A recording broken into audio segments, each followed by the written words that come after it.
It is episode number 71 of the Welcome to Cooperville podcast. Thank you for tuning in. So many things to discuss today with Dr. Jay LaGuardia. We'll get to him in just a minute, but do have to first say thanks to the sponsors of the show, Midwest Meals. My buddy Dan Beck over there doing great things. I wish I had Dan's... when I was 26, I was making decisions like Dan Beck is because he's doing amazing things and doing it locally and also helping you not only during the pandemic and some of the struggles that go along with that, but in overall health, trying to get your macro count correct, trying to know what you're putting in your body. He's got all the good stuff. It's all there. And they got that new machine that's actually allowing you to keep your meals fresher longer. It really streamlines the whole process. So check out MidwestMeals.com. They got 13 rotating meals. They update, put new ones in there each week. Lean turkey tacos, man. I got to go with that. I don't care if it's Taco Tuesday, Taco Wednesday. It's just Taco Week. That's my jam. Use the promo code Cooper at checkout, and you get 10% off your order at MidwestMeals.com. Also, thanks to Monster Energy, Monster Podcast, Monster Hydro, definitely during times when you don't think you're dehydrated. I've been outside working for the last, feels like forever. You don't really realize you're being dehydrated when you're outside in these cold winter months, but you are. So make sure you're hydrating. Monster Hydro gives you the caffeine, gives you the branched-chain amino acids, and a whole bunch of different vitamins and minerals in there as well, plus super hydrating for you to get through your day. So check out Monster Energy, Monster Hydro at a convenience store near you. Dr. Jay LaGuardia, my friend, is back on the show. It was we talked back in April. Or no, I shouldn't say that. It was March 20th was the last time we spoke, and I have some great tidbits from that podcast that we were in such a different world, it seems like, way back then. But I do have to say, first off, thank you for joining. And also, I know you had a hip replaced, and you're like back to just kicking ass and taking names. It's impressive, man. How you feeling? Doing great. Thanks for having me back on. It's always fun to chat with you, and our conversations are interesting, and they go all over the place. So I think your listeners today will have much to chew on. And let me just say, I'm a big fan of Midwest Meals. I use it regularly to make sure I fulfill my macros during my workouts, so I can get back to 100%. Which, by the way, when people think of hip replacement, think of an old guy. I say, well, yeah, I know.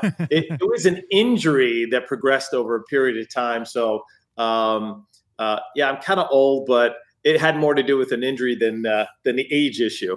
Well, no, I think that's because I saw the post that went out after you had just gotten out of surgery, and like a couple days later, you're back at the gym. Obviously, it's not something you just go back to throwing heavy stuff around and going full tilt, but it really reiterated to me like the miracle of medicine and the things that can be done. And I don't think it's necessarily an age thing, but I think when you heard of somebody, whether it was a football player or it was always like, oh, well, that's it. You know, you're gonna notice them walking around with this, hitch in their giddy up for the rest of their life. But it just amazes me how far that medicine has come and the things that doctors can do to the human body. And you're already back, working out full tilt, just kicking ass and taking names now. It's amazing. Yeah. The thing is that I went into surgery in as top shape as I possibly could. Even the doctor came out and he said to me, he goes, "We don't normally operate on people like you." The level of fitness and condition and leanness, made it so much easier for them. But my whole intention was not to impress him. My intention was to maximize and expedite the healing process so I can get back to my normal life. Right. And it also helps to own a fitness studio, F45, as we do here in Eau Claire, so I have the access of the top, quality equipment to help me on that path. And I think you mentioned a couple of really important points there is when you have to go through something like that, and maybe not, a major surgery like that, but having yourself in a healthy state, physically, mentally, I think is huge too, because there's a lot of drain, I'm sure, that goes into knowing how active that you were before the surgery, and again, how active you are already back, just almost just over a month out or post surgery. Yeah.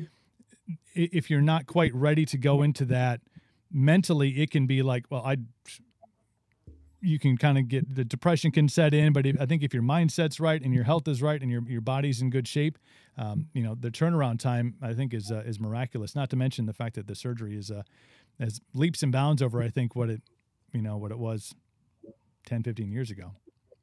For sure. And the mental side of it, you're absolutely right. For at least 3 or 4 weeks prior to the surgery, in my morning routine, when I would do my meditation, I would literally visualize, right, a successful outcome. And I also, this may sound weird to your audience, but I'm kind of eccentric when it comes to things like this, is I was literally giving thanks to my hip for getting to me to this point and all the amazing things I've been able to do in my life. You know what I mean? Rather than rejecting the joint that failed because of injury, I gave thanks, and the visualization of the outcome was so important because I already can see the end in mind, and therefore I just needed to fill in the gaps and do what I need to do. And we talked a lot about meditation and your routine. Again, the Power, Passion, Prosperity podcast. For those who don't know, Dr. J has a phenomenal show that for anybody from any walk of life can benefit from the messages that are within there. But we did talk a lot about your routine, my routine, kind of our, the structure of our mornings and really how even during the beginning of COVID-19, because again, we talked in March 20th. So we were, a couple days into what was the lockdowns, the safer at home ordinance, the 15 days to flatten the curve, which is, I don't know, I'm just checking my watch here, but I think 9 months. I think 9 months and 15 days is where we're at this point. But, a lot of the things we talked about, and this was in the infancy of this whole thing, was the mindset of not knowing what tomorrow is going to bring necessarily as far as what you can and can't do. That there's all the stressors that come with, they had shut the schools down. So I was, I became a teacher, in the interim, which was great. It's on my resume now. I mean, I'm not sure that's going to get me much employment, but I think a lot of it, just knowing that you start your day off with this kind of meditation. I know you do a lot of visualization for your day and the things you want to accomplish. I know there's a lot of gratitude that goes into it, but kind of explain the importance of that now that we are 9 months and 15 days into the COVID pandemic. How important is that? Because I think that we've seen there's a lot of evidence that people aren't doing that because there's a lot of stress, a lot of tension, a lot of angst, and a lot of nerves going on in the world right now. But explain the importance of having that routine to kind of start your day and how it really has kept you, positive during all of this. Coop, your environment controls you or you control your environment. And if you're going to be in control of your environment, you have to be intentional in the activities that you participate in to exact an outcome. And what I mean by that is, a morning routine sets the tone of the day. It gets us focused on accomplishing certain tasks, gets us focused on how do we want to show up for the day, whether it's preparing for a podcast, a sales call, a meeting with a friend, just how you want to interact with your family. And that, I try to take as much randomness out of that as possible. So to give you an example, as you also know, I do consulting with entrepreneurs. And, there were entrepreneurs that I work with that didn't do so well, like so many this year. And then there were entrepreneurs who had the best year ever. So what's the difference? Same climate, same environment, same restrictions, right? Now there's variations depending on the type of business that you're in. So I'll take that for, that's a factor. However, the ones that succeeded are the ones who chose each day to prepare their mind for success. So I have a habit of ritual of engaging the 8 habits of success every morning. Been doing it for 20 something years because I want to affect my environment. I don't want to be a victim of my environment. And that is essentially what's going on in our culture today. Right now, the biggest pandemic and I'm sure we'll cover this, right, is the pandemic of fear. And fear just grips us and moves us away from expressing our highest self. It's actually literally impossible to be at your best when you're present in fear. And then some people say, well, I'm not. But all you have to do is listen to the things you say, things that you listen to, and the actions that you take. And it's easy to see that people are steeped and just focused in fear. And so there's a small portion of our brain called the limbic system where all emotion exhibits from. And so when we're expressing fear from our limbic portion of our brain, it affects our prefrontal cortex, which is the logic portion of the brain. So you can't be in your right mind where you're stuck in fear. In other words, you shouldn't be making any kind of major decisions because you're not in a good place to be able to make the decision logically and rationally. Mm-hmm. So that's why so many decisions right now that have been made over the last year have not been good decisions, because we're not in a good place. And so being able to each morning set my intention of how do I choose to show up? What emotion do I want to experience? The information I put in, right? Clearing my mind, visualizing my outcome for my day, reading, listening to a great podcast, whatever it might be, I'm setting myself up for success. Mm-hmm. It doesn't mean I'm perfect. It doesn't mean every day goes perfectly, because it doesn't. It just gives me the tools when shit goes off. Sorry, didn't mean to say that. When stuff goes off the rails, right? Because it invariably does. I have the skill sets to pull it back on the rails really quickly and get back to intention and focus on my outcomes. I think there's so many valuable things to be taken out of that. Just when you talk about fear, and I don't want to call it the inescapability, but it's everywhere that you look right now. And for people that are either stuck at home or they're working reduced hours, a lot of people's time ends up on social media, paying attention to things going on in the news. And let's be honest, Jay, if you're in that realm, there's not a lot of positive things coming out of those channels at this moment. Now, occasionally someone shows a picture of a puppy or a kid or what they had for supper last night. You're like, that looks good. I'll try that recipe. But the majority of it is depending on, the news feeds that you get from the different news outlets, what you watch on television, even the people that are in your inner circle or your close group of friends on social media.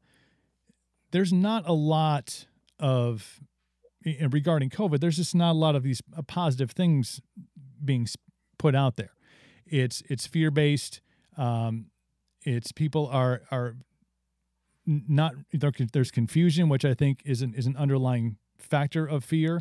When you don't know what's going on, you tend to be a little more frightened about the surroundings that are around you. So a lot of people you can really be overwhelmed with all this information coming in that is really all just dripping with fear. And every day it's something new. There's rarely a day that goes by where there's this great news story that comes out about something great that's happened. Now you and I will get to the vaccine conversation and how when that news came out, it seemed like, oh, well, there we go. Look at that. We've solved the world's problems. Oh, wait, let's hold up the pickup truck on that one. But other than that, every day seems to be there's another story that comes out. There's another stat that comes out. You look at the, I got the CDC website up here, and people will go to that and they'll look at just numbers and they'll just go, oh my gosh, look, we're on this trajectory. There's no curve anymore. It's just a straight line up. So I think the things that you're talking about when you talk about clearing your mind and setting your intentions for the day and how you're going to navigate through the river that is each and every day is so important. Because if you're getting up right away in the morning and the first thing you're doing is putting your phone in front of your face and scrolling through your news feed, you may not even have a foot out of bed yet, and you're going, oh shit. Well, guess what that's happening today? And it's not just COVID stuff. I mean, obviously there's a whole political landscape that is insanely negative right now. That before your foot hits the floor, as you step out of bed, that can set the tone for your day. And I think people need to be aware of how you can take a little time to yourself, take a little time for your mind before you jump into the world that is maybe a little chaotic these days. Gandhi said, protect the garden of your mind. Don't allow people with dirty feet to walk through it. Mm. And what he was talking about, obviously, is what we choose to engage in will determine how far we go in life. And so I've been on social media, other than my fan page, where I'm only putting positive stuff out there. I've been on a fast for 4 months now. Mm. It's the best thing I've ever done. And I did this last year and it felt amazing. And then I kind of got sucked back into it, with all the stuff that was going on with COVID. I'm a voracious reader. I do research, and then you get caught up in the political aspect of it. I just saw myself and I didn't like who I was. I didn't like where I was going. So I knew what was feeding that, and it was all the negativity. So I've been fasting, and it's the best fast I've ever done. I feel more energetic, more at peace, more calm, more focused on my purpose and serving and helping people than I've ever been before.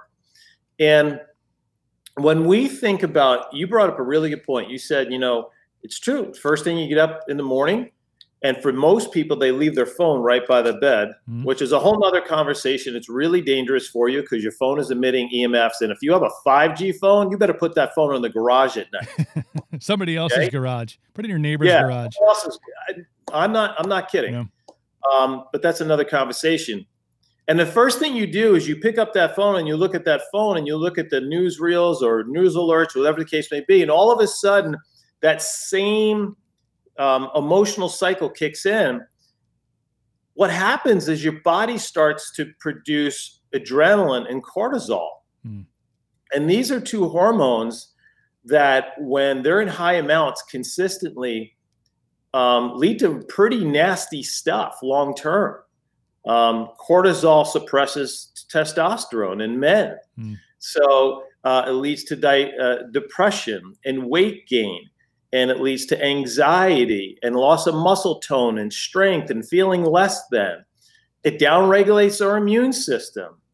So it literally makes you more susceptible to the thing you're literally fearing about. It's making you more susceptible if you come in contact with getting sick, or if you do get sick, having a worse outcome. So what we don't realize is every emotion manifests itself physically in our body, either in a good way or a positive way. And what it does, it literally triggers our genes to respond. And so if done so over a chronic period of time, then eventually it could throw the body into a state of dis-ease. And so, all the nasty stuff we all know about. Right.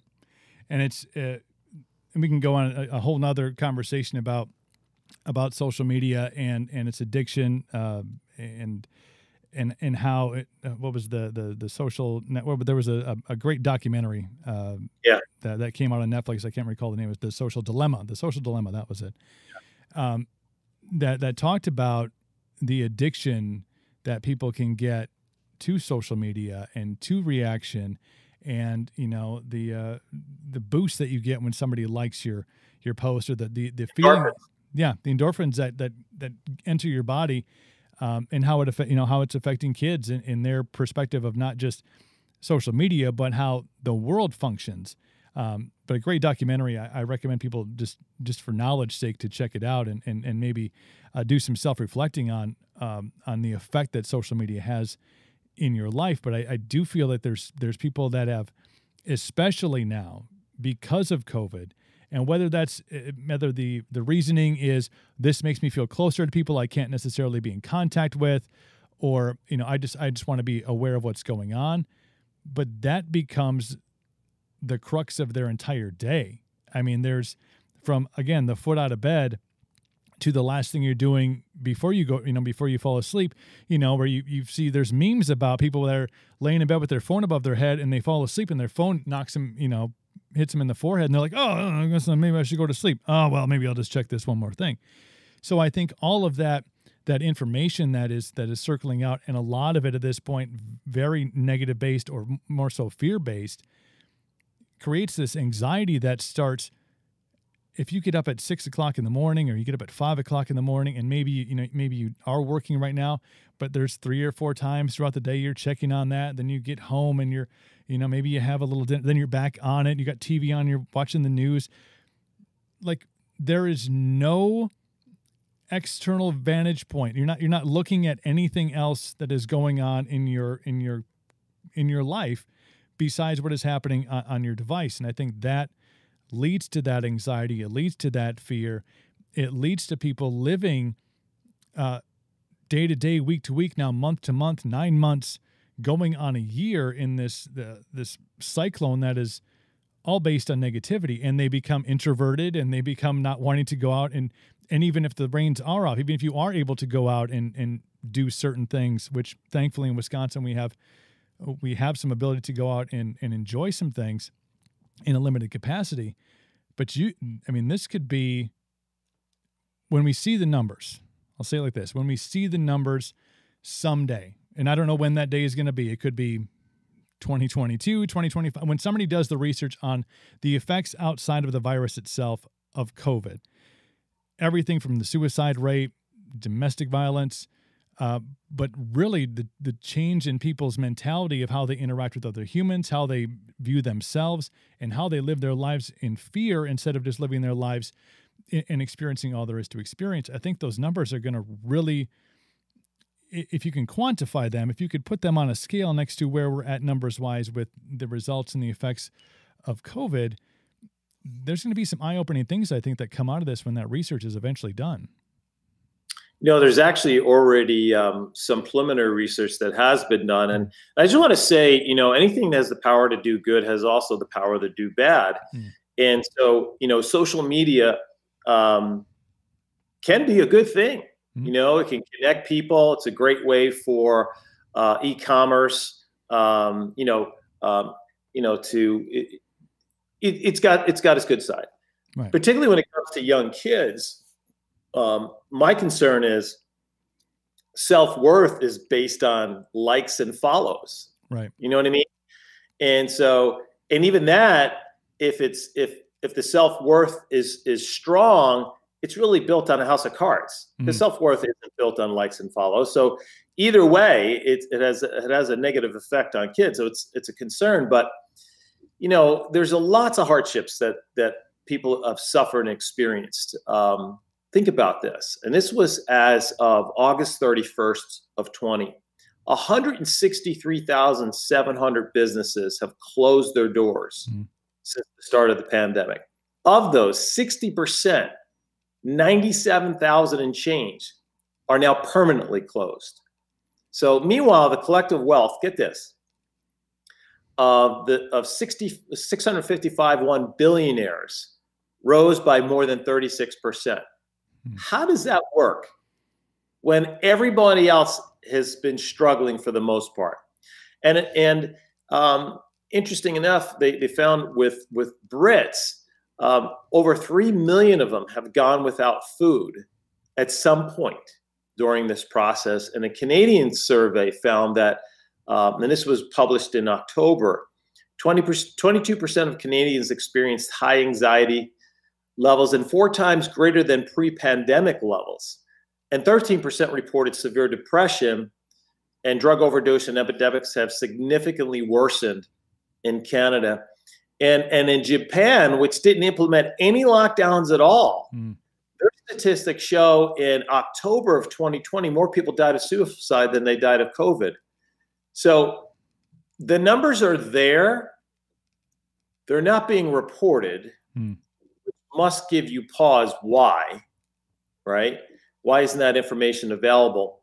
And if you go and you Google it, it's very, very hard to find. So it's being suppressed. Why is that the case? I don't have an answer, but it's sure suspicious. Yeah, and there's a lot of, I think when you do start to do research, that's the first thing that you realize is that the information that you would question, or it would give you pause to say, well, I wonder, like I was talking about the ramifications outside of the virus itself on things like domestic violence, things like suicides, depression, anxiety. It is more difficult to find those things. Why? Again, you and I have the same answer for that. I'm not sure. It seems like information that in April I could readily look up, and ta-da, here would be, a couple of great, studies, some research that have been done. But it does seem like a lot of information is being suppressed. And you and I can get into a whole, from my 20 years in radio, I'm a huge, First Amendment free speech guy. So I don't really like just listening to one particular, we'll say, narrative. I like to really listen to a lot of different angles and then be able to step back, take in all the information, and be able to make an educated decision on my own. But the trouble is that is more challenging than just turn on TV, look at my news feed, and get the information that is coming at me. Because if you have to do research, that takes time, energy, and a lot of people are without that for whatever specific reason. So there's a lot of question marks around the numbers, because you can get the numbers on COVID. I have them right up here. Total cases, 22.7 million. Cases in the last 7 days, 1.7 million. Total deaths. All that information is readily available. It's one click at cdc.gov, and I got that information. But to dig a little deeper to find out the other ramifications of it, economically, again, it's continuing to have an effect on the economy. But in other aspects, it's a little more difficult to find that information. And again, if that doesn't raise your eyebrow a little bit to why that is, maybe it should. Hopefully listening to this podcast, you'll go, me in the back. I'm going to raise my hand because I have a couple of questions. But it's a strange time, and I think a lot of, in my opinion at least, a lot of what we're seeing on the political side of things, and I don't want to get too deep down that rabbit hole, but I think a lot of what we've witnessed has a lot to do with the current state of everybody's mentality. I think because of lockdowns, I think because of information, misinformation, people not understanding why from county to county, city to city, state to state, coast to coast, region to region, lake to lake, the rules are all different. Like, why aren't we being, how is this virus supposedly different here? Now, I understand higher populated areas, there's going to be some different rules that need to be in place. But when you have research that shows certain things are not big, hubs for large outbreaks, and those things are being suppressed out in California. My mother lives out there. I talked to her just the other day, and she's like, I haven't got my hair done in 10 months. She's, she has to go outside. She's walking outside, and people are putting masks up. And I'm like, you are outside, right? And how far? Well, they're on a different trail. I'm like, I know you hate snow, Mom, but bring it on back. Bring it on back to the W. We'll walk outside mask free. It'll be amazing. But there's so many questions in the air, and I think one of the things that I know I wanted to talk to you about specifically that I really think is not being talked about, and I think there's a plethora of reasons for it, and that is just general overall health. The comorbidity factor is 2.5. There's 2.5 comorbidity factors for COVID. So basically, there's always at like 2 to 2.5 underlying things, conditions that are happening for those who are, in fact, not just infected with COVID, but those who ended up, getting severely ill, and for those who end up passing away. There's obviously the ages that are in there, 65 plus. Obviously, those numbers are very high, where you have, the younger population, younger generations are less susceptible. But it seems like just generally being healthy, supplements that are readily available, that have been scientifically proven to stop COVID, that have been proven to keep you, not just from COVID, but to supercharge your immune system, readily available. These things are just not being discussed. And I'm not sure if you have an answer to why that is, but I entertain your thoughts. Well, it's, I don't know. It's been one of my biggest concerns and unanswered questions since the beginning of this. And look, I can give you my take on why that's the case. For some, it may sound conspiratorial. but I have no good reason why it's not, other than the fact that there's a lot of money in sickness, number one. Okay? Does that mean that we don't want society to be, we want people to get sick and die? I don't think that's the case. It's not what I'm saying. And I also want to make this note here is some of the things, that you and I may talk about today about this particular topic may be completely new to your listeners. In fact, I would suggest most of it is going to be completely new. I don't know how much we're going to talk about this topic, but I've spent 9 months just researching, reading journals. I'm kind of weird that way. And I've done 9 podcasts myself on COVID. I had a team of experts on. We've discussed this. So because I think our responsibility as citizens is to be informed, number one. Number two is to question always, particularly authority. The assumption that those in authority have our best intentions in mind, I think it's been proven more times in history that you cannot guarantee that. You cannot accept that as a truth. And so therefore, you have a responsibility to yourself and your family to inform yourself to the best of your ability so you can make the best decisions for you and your family. That's number one. Number two, why is it that thousands, tens of thousands of preeminent experts in every field of health, virologists, epidemiologists, scientists, biologists, researchers, are being censored left and right?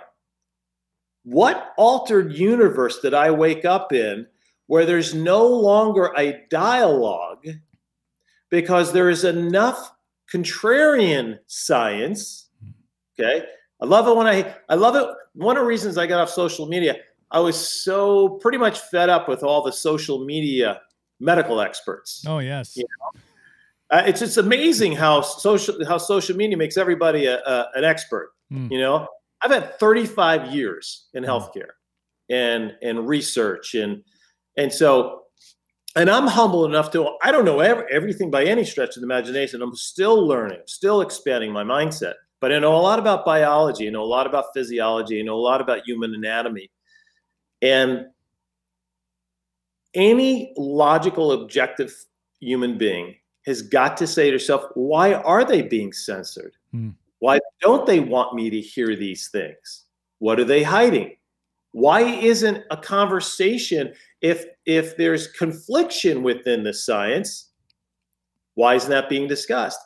I bet you most of your listeners don't know that nearly 75% of all medical science is done by pharmaceutical companies, approved by pharmaceutical companies. Who, by the way, is selling you their product. So this is the aspect where I say to you, I think it's profit motive. It's so much easier to say to somebody, here are the 5 nutrients you need to make sure you're sufficient in to reduce your chance of getting sick. And if you do get sick, significantly reducing your chance of having a poor outcome or death. It's really simple. And we know it. I mean, there's hundreds, if not thousands of studies on vitamin D. Yep. Right? We know how important vitamin C, even intravenously early on during COVID, is. Now, I don't know if that's being done in hospitals. Maybe it is. I haven't heard much about it. We also know how important zinc and magnesium are as well, too. Now, interesting enough, think about this, right? Researchers have found that people have metabolic syndrome. Now, these are people who have diabetes or overweight, or they have high cholesterol, lifestyle. I call them lifestyle diseases because they can be altered with change in lifestyle, except type 1 diabetes.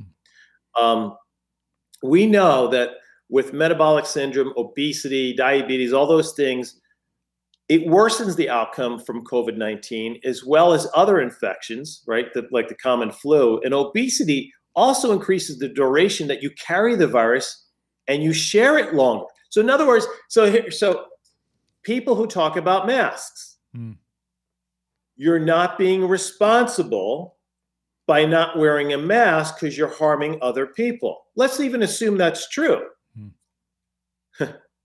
Being overweight is doing the same thing. You're carrying the virus longer. So I have a responsibility to you, but you don't have a responsibility to me. Understand what I mean? Yeah. So it's essentially negative in a society that tends to be in a really poor metabolic state.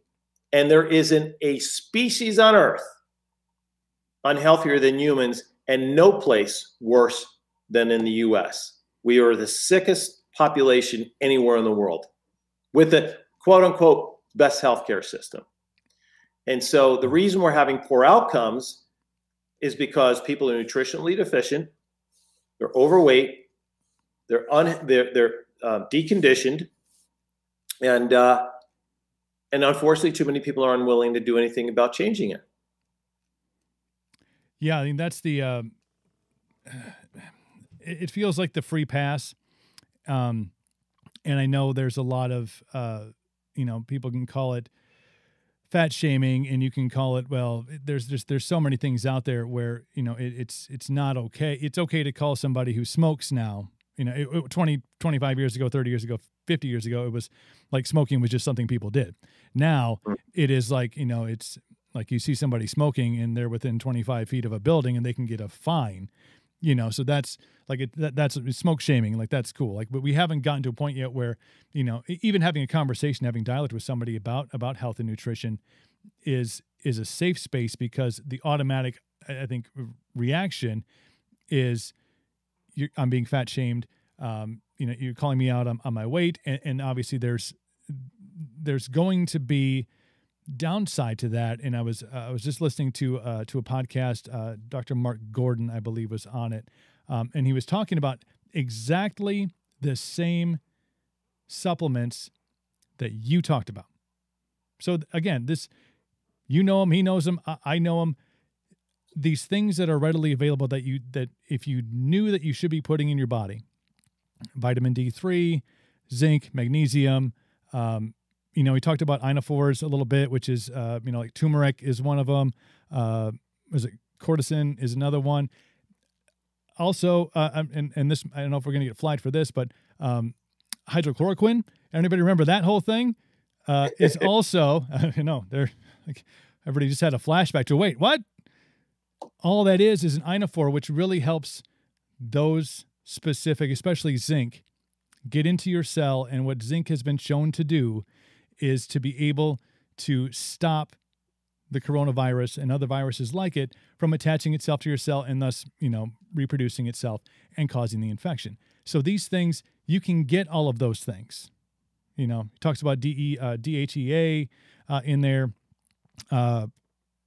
Pregnenolone, I think, is another one he has in there. So there's like the super pack of things, these supplements that you could be taking to get your immune system back up, not just during COVID, right? Not just during all these. These are just things to be able to go up. Nobody wants to be sick. No one wants to get the flu. Nobody wants any of that. It's miserable. It's horrible. You feel dumb for like a week, even after you recover, because all the things that it does to your body and the brain drain, and you're not in a good spot. And for now 9 months and 15 days to flatten the curve.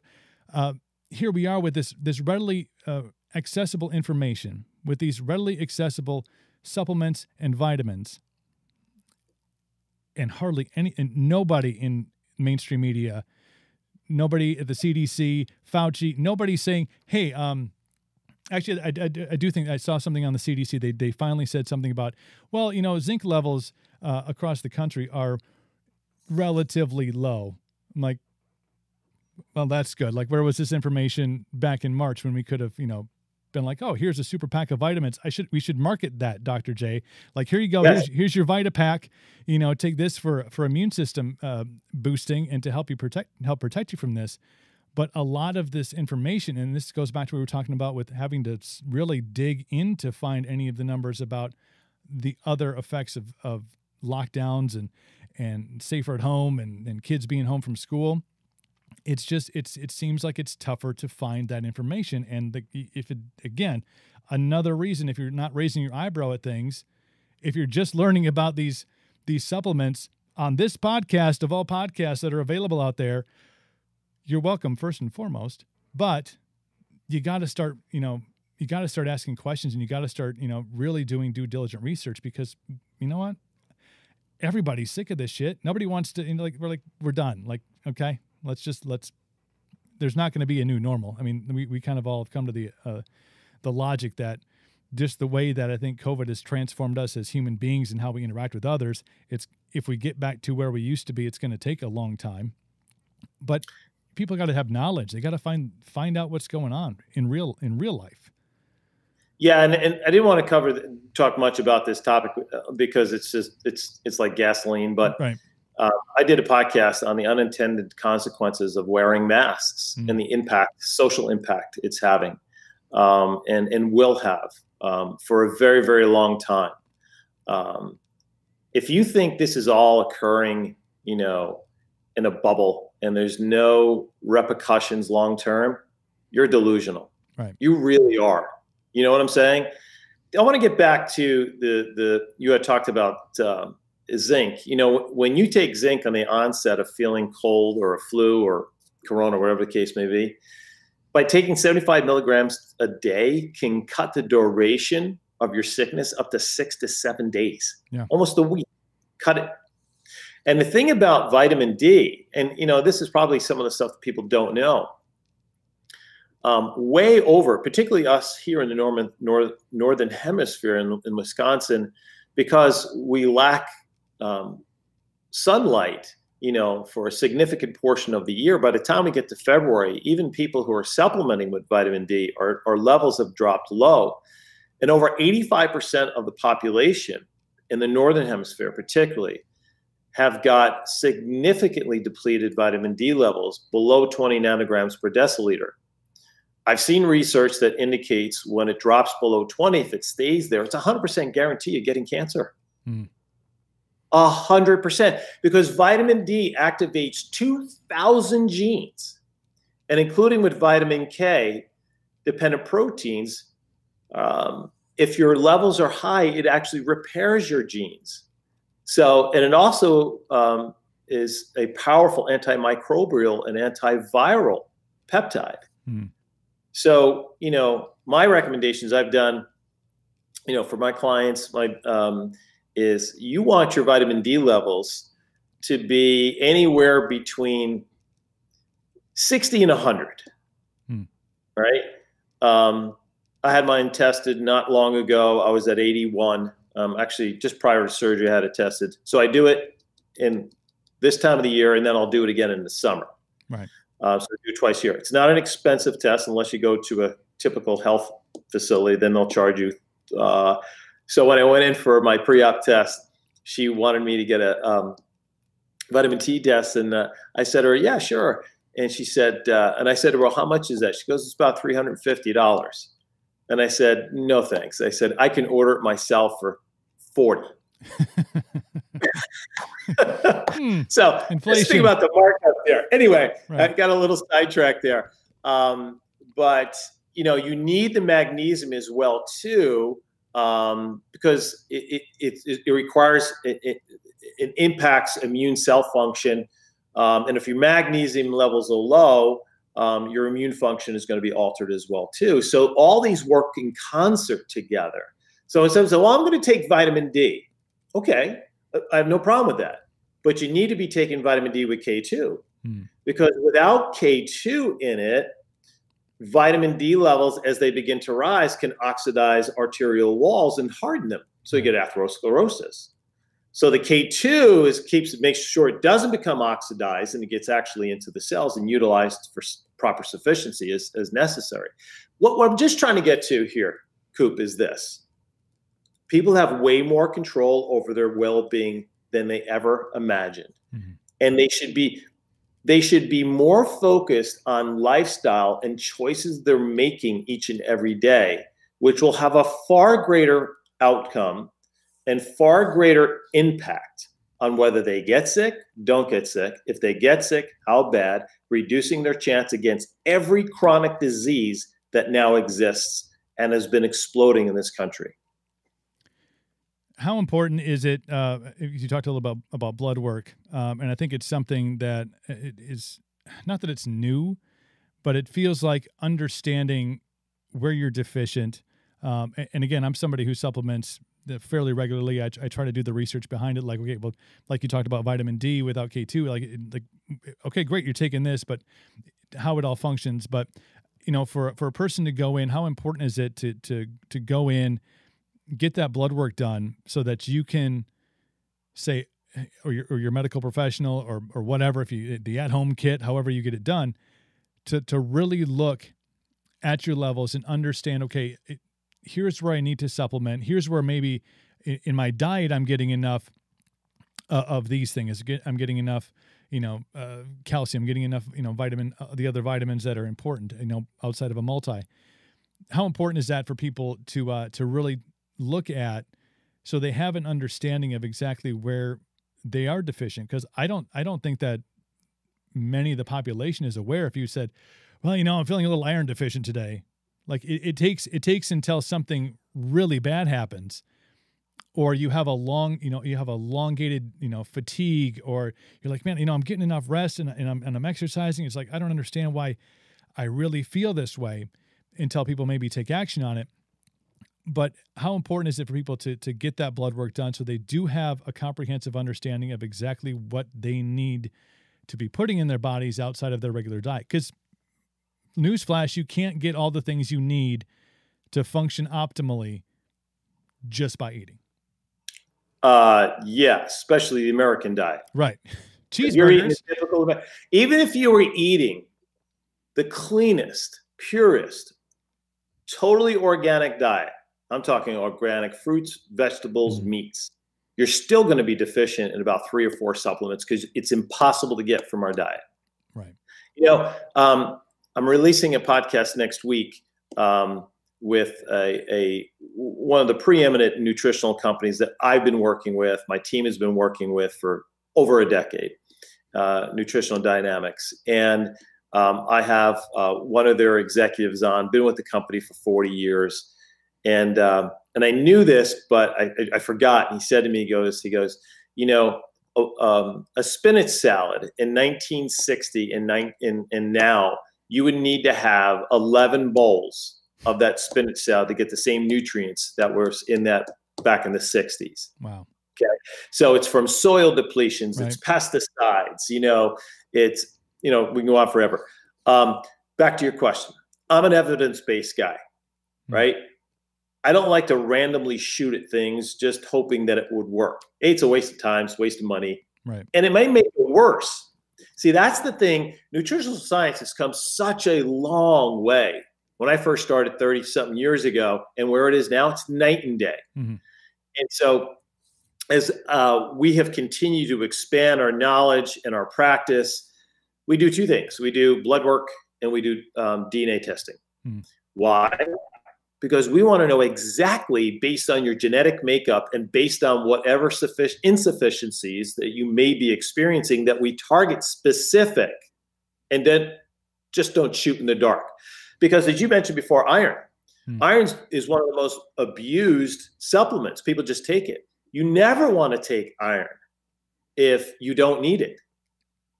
Right. Because it's really bad for your heart and circulatory system. So evidence-based, I would suggest to your listeners, find a practitioner who is well-versed, well-trained, who does DNA blood testing analysis. And one point I want to make final about supplementations. There's a lot of garbage on the market. AMA said in 2009, 92% of retail supplements are not absorbable, what we call bioavailable. That means only 8% is utilized. 92% winds up in your toilet and in the city sewer plant. Okay? So A, you're wasting your money. B, because the lack of quality of those supplements causes additional oxidative stress. So oxidative stress is where this is precursors to all underlying chronic disease, cancer, heart disease. So literally you could be contributing to what you're trying to prevent when you're taking poor supplements. And so the podcast we talk about is how to identify quality supplements, why it's important to make sure you're purchasing quality supplements. So the bioavailability, you're getting what you're taking and you're taking what you need. No, super important to understand, especially if you are making that investment, which I think is, if you look at healthcare costs, you look at everything else, the most important thing you can invest in is your health. And I think supplementation, and I think mentioned a lot of great things on here today about do the right thing. And if you're going to be investing money in supplements, make sure that you're getting what you need out of them. Otherwise, it's, again, I know there was a Big Bang Theory where, Sheldon Cooper goes, why are you buying that multivitamin? It's that hard packed multivitamin you can't break open with a hammer. Yeah. Like, you may as well just flush it down the toilet because you're getting the same amount of result out of the whole thing. But definitely do your research on what you're taking with your supplements. And I want to get you out here on this because I didn't want to spend a whole lot of time on the vaccine and things that are coming down the pike. But obviously there was this tremendously quick creation of an RNA vaccine, which has never been done before. Never happened in the history of mankind. We've made viruses. I think I was reading the H1N1 vaccine was like 6 months. It came out pretty quickly, but this is a completely different animal. And to avoid more flagging of this particular live stream podcast, hydrochloroquine.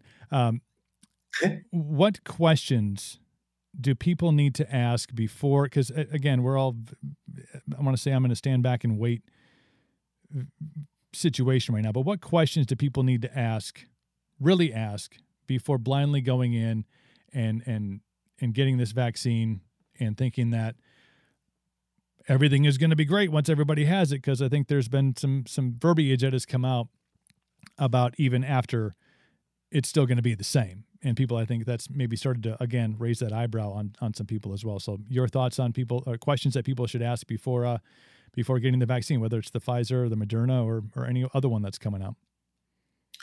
Yeah, this issue is such a personal issue.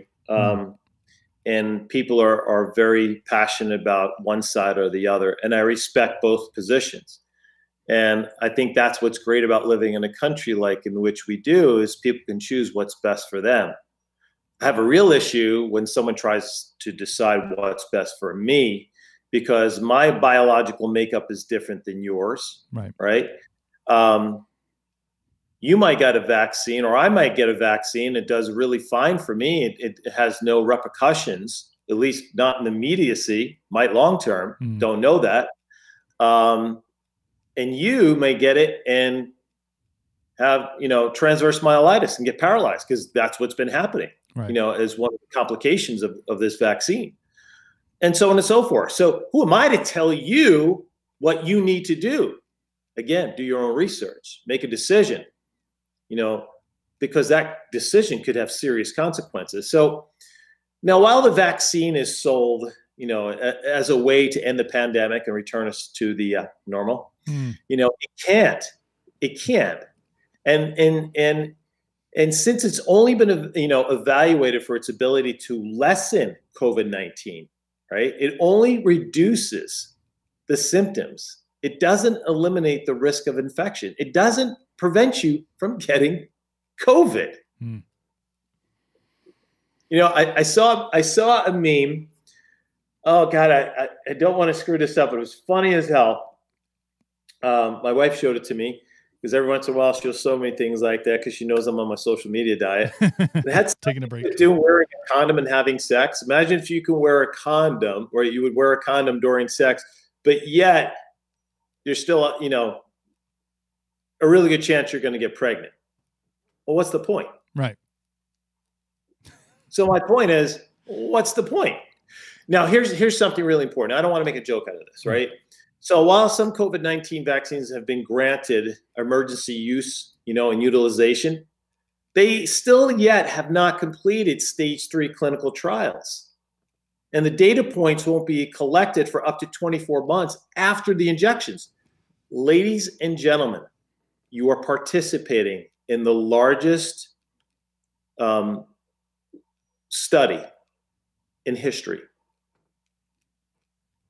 We won't know the effects of taking this vaccine for a minimum until 2023, January of 2023. Now, we do know, how do I know this, right? Done my research. Coop, if I did the research and the research said to me, greatest thing since sliced bread, 0 risk, 100% guarantee not getting COVID, 100% immunity the rest of your life, I'm all in.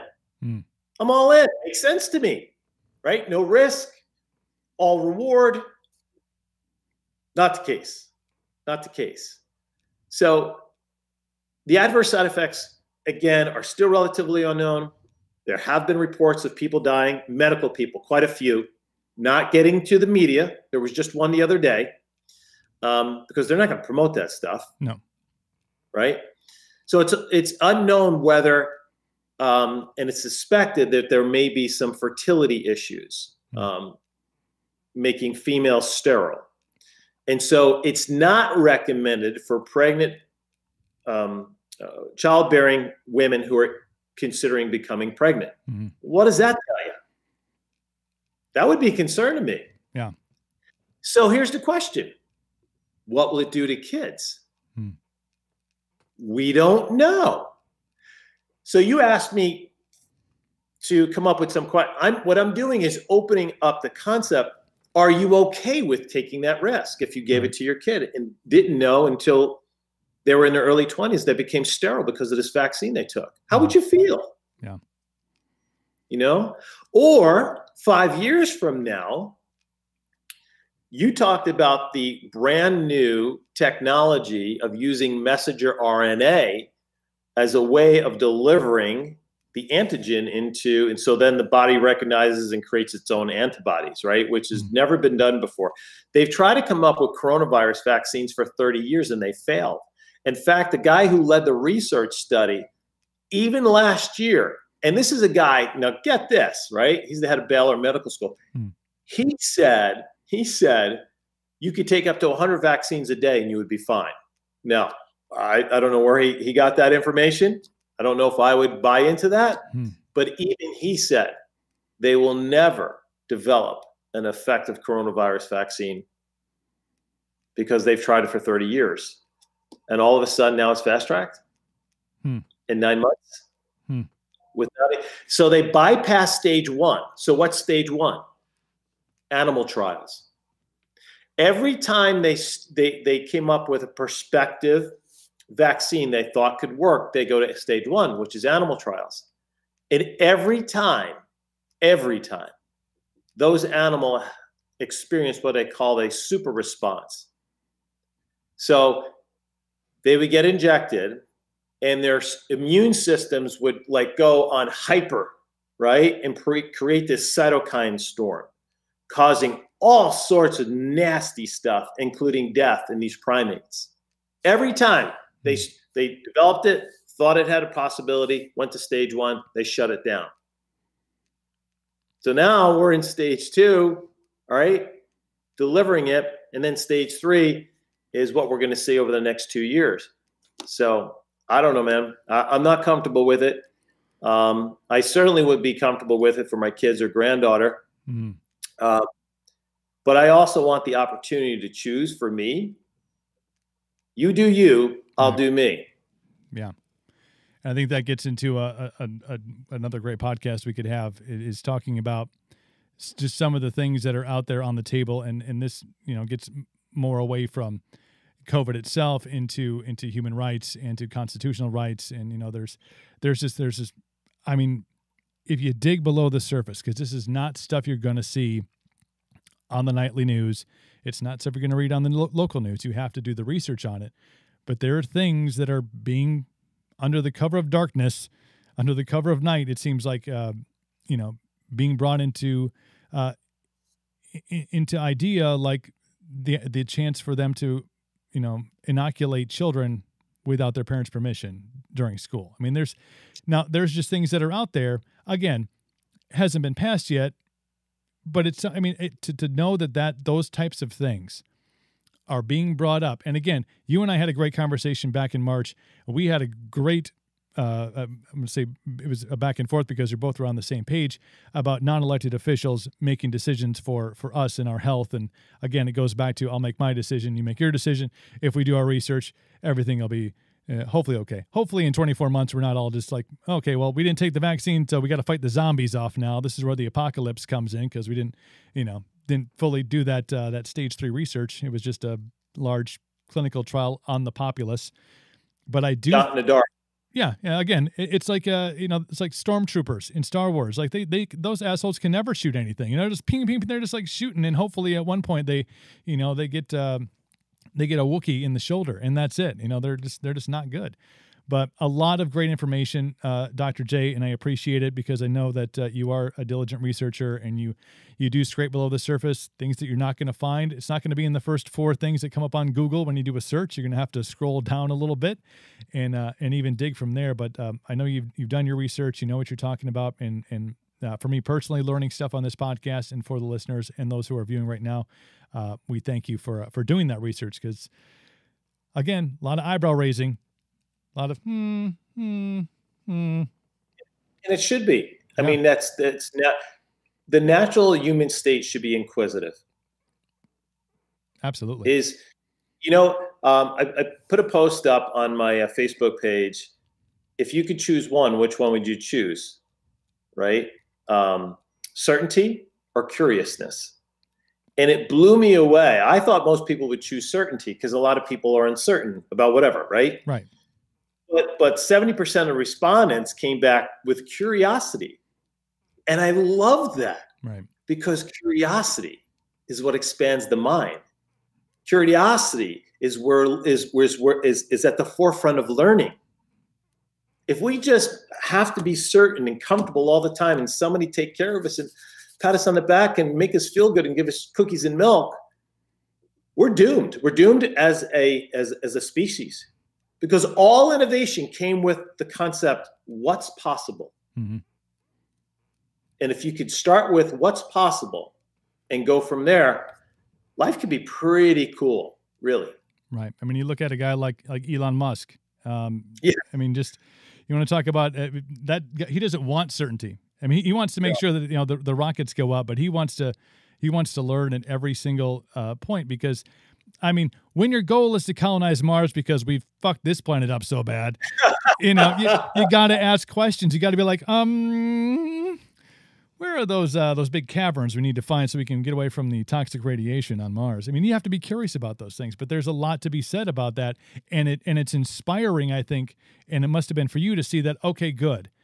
People still have this innate desire to learn more, to want to understand more. And I guess it gives you hope because, the people that have that hopefully will go off and they will do the finite research. They will look into things. They will ask questions. And that's been a big strange part of this whole thing is it feels like something we talked about before we started today. We grew up questioning all authority. There are freaking songs written about it. John Cougar Mellencamp. Yeah. The whole 60s was about anti-authoritarianism. You question your parents, you question your teachers. Yeah, so Coup, the people who are in charge right now were anti-authoritarians as 60s, right? Free love, pot, whatever, right? Whatever, you do you. Fine. Now they're running the show, and it's you follow me, and don't you ever question anything that I say because I know better than you because I'm smarter than you. Man, you got to run from that mindset. Right. Run from that mindset. Well, they said pot's okay now, so that was like leaving a cookie behind. Like, hey, so it's cool. Like pot's cool now. Like we were wrong. The whole 70s, 80s, 90s, 2000, we were wrong. So there's your little cookie. There's your treat. Now just everything else. Right. Make sure you just keep on following the train because it's gonna leave without you. But Yeah, man. A lot of great points on this one, and I appreciate your time. I'm glad that you're doing better. The Power, Passion, Prosperity podcast, a bunch of great episodes. You're doing a bunch of great things, and again, furthering the knowledge. That curiosity. If people are truly curious about how this is all working, not just with COVID, but Dr. J does great things. We talked about entrepreneurship and how to manage through all of these things, supplementation, asking the questions that nobody's asking. You're doing great things, and I appreciate you taking some time off to fill me in, to fill the listeners in. It means a lot. We're all in this together. Except, are we in this together? Are we? I hope so, because it's the only way we can get through it. You know what I mean? We can't. A country divided will fall. I didn't say that. I can't remember who said that. But a nation divided will fall, and we've got a lot of healing to do. We do. Dr. J. LaGuardia, appreciate you. Make sure you follow his page on Facebook, Dr. J. LaGuardia. That's the only place he's posting, so don't try to friend him because he's on a sabbatical. He's on the great the great cleanse of social media, which is doing great things. I might take your advice on that. That sounds like a great plan. Thank you again, sir. I appreciate it, man. My privilege. Anytime, man. I enjoy our conversation. Awesome. Dr. J. LaGuardia, always a pleasure to have you on, sir. For all of you who tuned in, who are live on Facebook, on Twitter, on our Instagram, we're on the Twitch, we're everywhere right now with this thing, and still haven't been taken down, so I guess that's a good sign. Maybe the fact checkers haven't checked our facts yet. But you can also follow us on all of those social media sites. Welcome to Cooperville Podcast, at No Limit Cooper on all those as well for my personal stuff. On Twitch, twitch.tv/No Limit Cooper, and whatever podcast platform you're listening on, you can subscribe and get updates and leave a comment, leave a rating. That also helps us out with help getting the word out. We appreciate it. And to Midwest Meals and Monster Energy, thank you for sponsoring the podcast. If you have interest in sponsoring the podcast and keeping the free speech revolution going, Cooper at welcometocooperville.com, and we'll make things happen. So thank you all for tuning in. I appreciate you. Take care of one another. We'll chat soon.